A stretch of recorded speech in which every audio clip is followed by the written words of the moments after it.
आज का टॉपिक है timeline of medieval Indian history, जो करीब करीब 1200 से 1550 तक का है।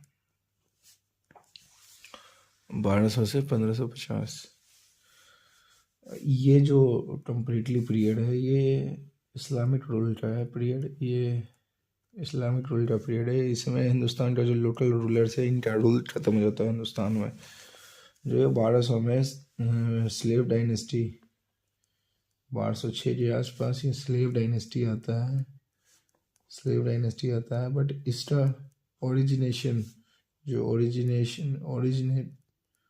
ओरिजिनेट ये होता है, ये 1191 के बैटल ऑफ तराइन में होता है।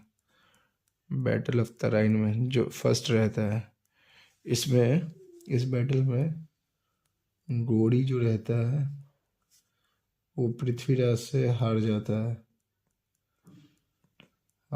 है।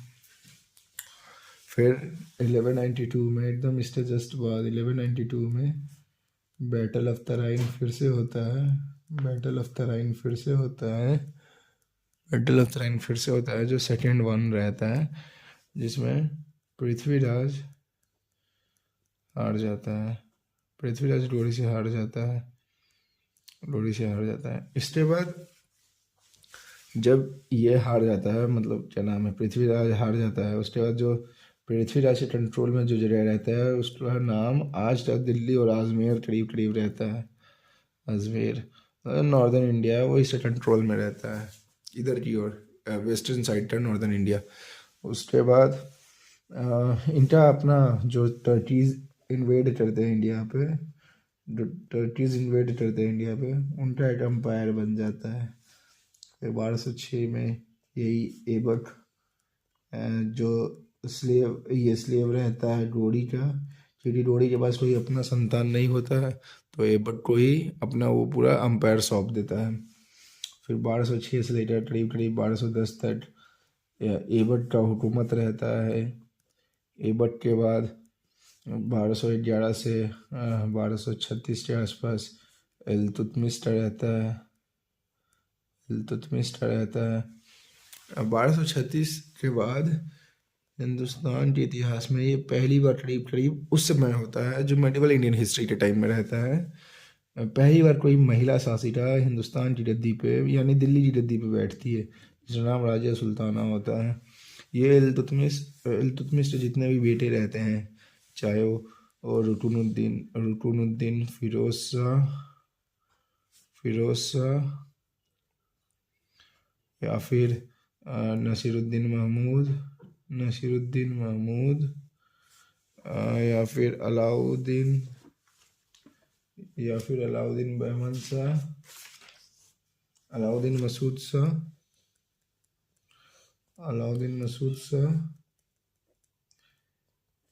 शाह, ये सब कैपेबल नहीं रहते हैं। इसीलिए जो इल्तुतमिश रहता है वो अपनी गद्दी को असली वारिस अपनी बेटी को बनाता है।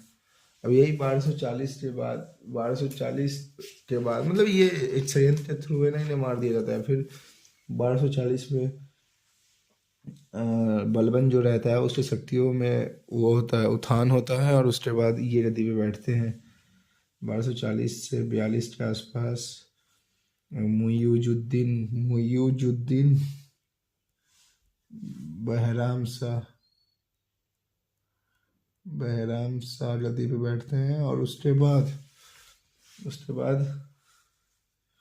1242 से लेकर 1246 आसपास का रहता है वो टाइम पीरियड। 1246 के आसपास अलाउद्दीन मसूद शाह गद्दी पे बैठता है, इन लोगों का रहता है। और उसके बाद 1246 से लेकर 1266 के आसपास नसीरुद्दीन महमूद, जबकि ये लोग उतने पावरफुल नहीं रहते हैं। नसीरुद्दीन महमूद का एम्पायर तो बलबन की वजह से चलता है। बलबन एक स्लेव रहता है इल्तुतमिश का। 1266 के बाद 1266 से लेकर 1286 के आसपास तक बलबन नसीरुद्दीन महमूद को मार के गद्दी पे बैठता है। उसके बाद एक नए एम्पायर का स्थापना होता है। मतलब ये जो है एक स्लेव डायनेस्टी, ये स्लेवोट डायनेस्टी है। जो सारे स्लेव थे, जैसे कुतुबुद्दीन ऐबक डोरी का स्लेव था, इल्तुतमिश ऐबक का स्लेव था, वही इधर बलबन जो हो गया वो इसका स्लेव था, इल्तुतमिश का। तो इस एम्पायर में जो मोस्ट पावरफुल राजा रहे वो सारे किसी न किसी के लिए स्लेव ही रहे। जैसे ऐबक डोरी का स्लेव, इल्तुतमिश ऐबक का स्लेव, फिर इधर बलबन जो रहा ये बलबन इल्तुतमिश का स्लेव। तो स्लेवरी डायनेस्टी में ही स्लेव जो थे ये बहुत पावरफुल थे। इसके बाद बलबन के दो पोते होते हैं जो 1286 से लेकर 1290 के आसपास तक लुढ़कते लुढ़कते शासन करते हैं, जिनका नाम कैकुबाद और कैट खुसरो यही रहता है। इसको ही मार के वो गद्दी पे बैठते हैं, गद्दी पे बैठता है जलालुद्दीन फिरोज शाह खिलजी। इसके बाद खिलजी डायनेस्टी का स्थापना हो जाता है।